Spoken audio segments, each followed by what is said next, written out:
Bonjour à tous, bienvenue sur Foot News, ton quotidien du football en français. Nous débutons par le Real Madrid qui est en crise. Le Real Madrid semble avoir tourné la page de ses ambitions en Liga après une défaite 4-3 lors du Classico, s'ajoutant au revers en Ligue des Champions et en finale de la Coupe du Roi. Cette série de déconvenues marque une saison décevante pour le club madrilène. Face à cette situation, la direction envisage une restructuration en profondeur, débutant par le banc de touche. Carlo Ancelotti, en fin de contrat, cède sa place à Xabi Alonso, ancien entraîneur du Bayer Leverkusen. Alonso apporte avec lui une philosophie tactique innovante, privilégiant un schéma en 3-4-3 modulable en 3-4-2-1. Ce système repose sur une défense à 3 centraux solides, des pistons dynamiques sur les ailes et un double pivot au milieu capable d'assurer récupération et relance. Cette approche vise à insuffler une nouvelle dynamique au collectif merengue. Sur le plan des transferts, des départs sont envisagés, notamment ceux de Luka Modric et Lucas Vazquez, en fin de contrat, ainsi que de joueurs comme Rodrigo ou Alaba. Pour renforcer la défense, Alonso cible des recrues telles que Trent Alexander-Arnold, William Saliba et Ibrahima Konaté. Jonathan Tah, en fin de contrat avec Leverkusen, est également sur les radars.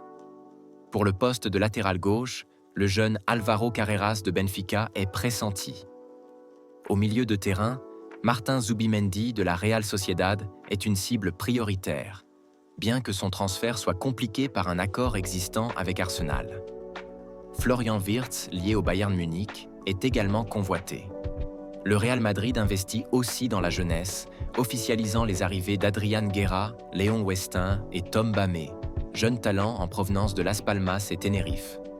Ancelotti, après avoir remporté 15 trophées avec le Real, dont 3 Ligues des Champions, prend les rênes de la sélection brésilienne.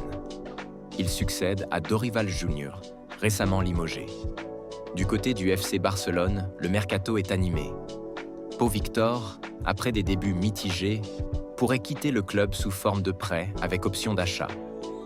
Wojciech Szczęsny, arrivé en renfort suite à la blessure de Marc-André ter Stegen, a reçu une offre de prolongation de 2 ans, mais sa décision dépendra de discussions familiales. En Italie, le Napoli est lié à Kevin De Bruyne, tandis que Manchester City anticipe son départ en ciblant Tijani Reinders de l'AC Milan.